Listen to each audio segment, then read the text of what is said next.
ایک روایت میں آتا ہے، حضرت حذیفہ بیان کرتے ہیں کہ حضرت صلی اللہ علیہ وسلم نے فرمایا تم میں نبوت قائم رہے گی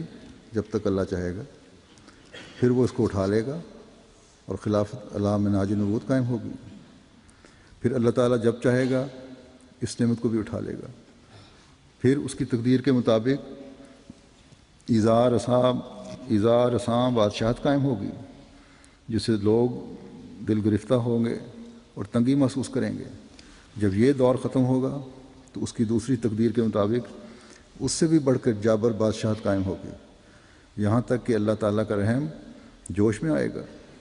اور اس ظلم و ستم کے دور کو ختم کر دے گا۔ اس کے بعد پھر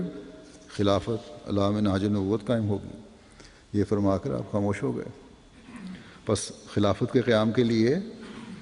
اللہ تعالیٰ کے رحم نے جوش مارنا تھا، نہ کہ حکومتوں کے خلاف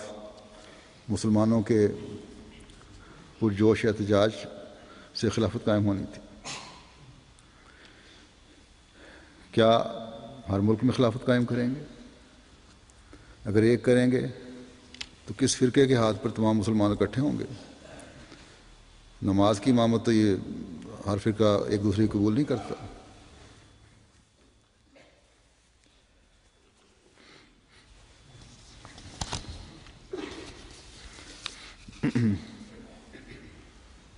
بس اس کا ایک ہی حل ہے کہ پہلے مسیح موت کو مانیں اور پھر آپ علیہ السلام کے بعد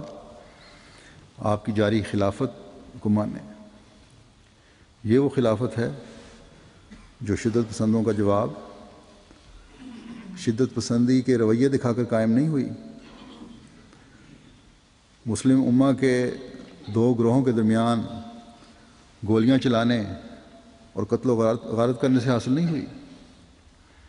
بلکہ یہ تو اللہ تعالیٰ کے رحم کو جوش دلانے سے قائم ہونے والی خلافت ہے۔ اور جو خلافت اللہ تعالیٰ کے رحم اور اس کی عنایت سے ملے گی تو وہ نہ صرف مسلم امہ کے لیے محبت پیار کی ضمانت ہوگی بلکہ کل دنیا کے لیے امن کی ضمانت ہوگی۔ حکومتوں کو ان کے انصاف اور ایمانداری کی طرف توجہ دلائے گی، عوام کو ایمانداری اور محنت سے فرائض کی ادائیگی کی طرف توجہ دلائے گی۔ بس جماعت احمدیہ تو ہمیشہ کی طرح آج بھی تمام فساد کا دنیا میں جو پھیلا ہوا ہے اس کا ایک ہی حل پیش کرتی ہے کہ خیر امت بننے کے لیے ایک ہاتھ پر جمع ہو کر دنیا کے دل سے خوف دور کر کے اس کے لیے امن پیار اور محبت کی ضمانت بن جاؤ، خدا تعالیٰ سے تعلق پیدا کر کے اپنی دنیا و آخرت سنوارنے والے بن جاؤ، اس یقین پر قائم ہو جاؤ کہ خدا تعالیٰ اب بھی جسے چاہے کلیم بنا سکتا ہے، تاکہ خیر امت کا مقام ہمیشہ اپنی شان دکھاتا رہے۔ یہ سب کچھ زمانے کے امام سے جڑنے سے ہوگا، اور یہی ایک ذریعہ ہے جس سے مسلمانوں کی حالت بھی سنورے گی۔ حضرت مسیح موعود علیہ السلام ایک جگہ فرماتے ہیں کہ یہ عاجز بھی اسی کام کے لیے بھیجا گیا ہے کہ تا قرآن شریف کے احکام بوضاحت بیان کر دے ہوئے۔ پھر فرمایا میں سچ سچ کہتا ہوں کہ مسیح کے ہاتھ سے زندہ ہونے والے مر گئے،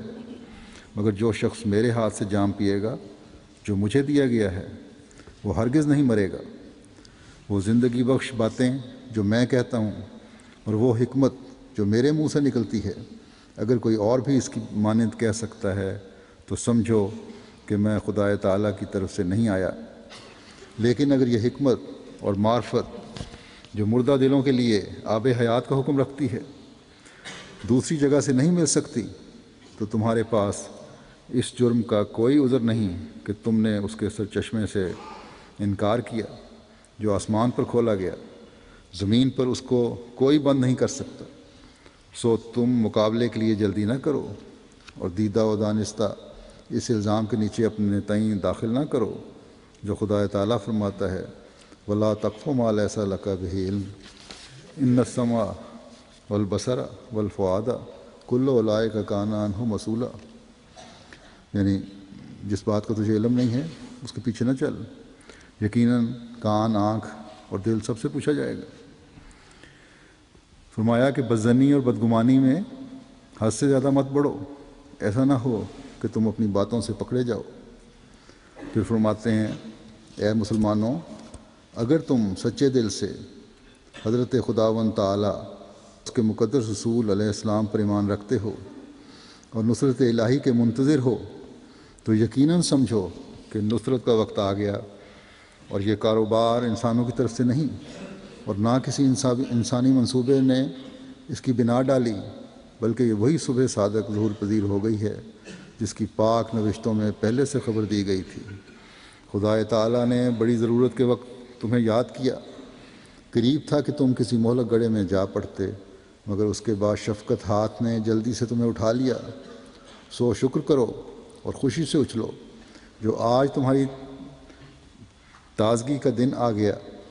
خدا تعالیٰ اپنے دین کے باغ کو، جس کی راست بازوں کے خونوں سے آپاشی ہوئی تھی،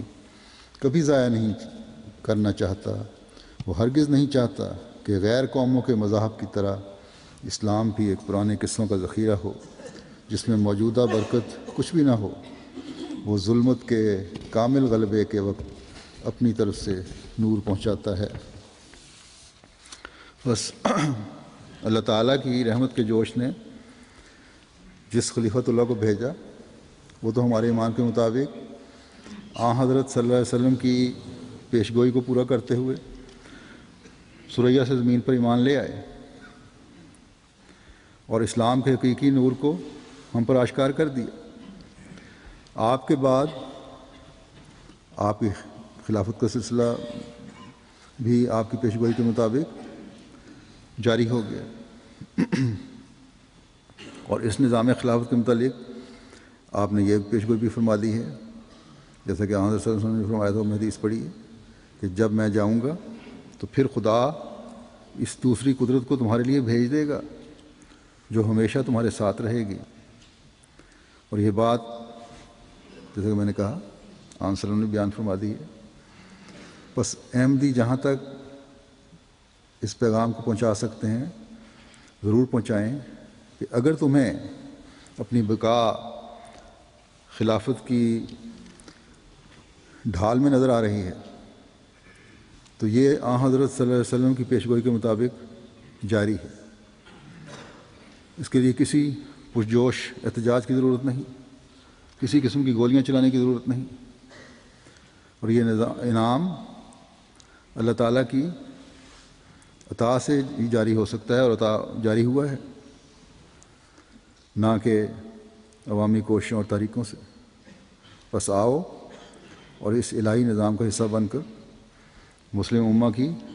مضبوطی کا باعث بن جاؤ۔ یہی طریق ہے جو اللہ تعالیٰ پر ایمان کامل کرنے کا ذریعہ بنتا ہے، یہی طریق ہے جس سے محبت رسول صلی اللہ علیہ وسلم اور اطاعت رسول صلی اللہ علیہ وسلم کا حقیقی اظہار ہوتا ہے۔ اللہ کرے کہ مسلمانوں کو اس بنیادی نقطے کی سمجھ آ جائے اور ادھر ادھر ہاتھ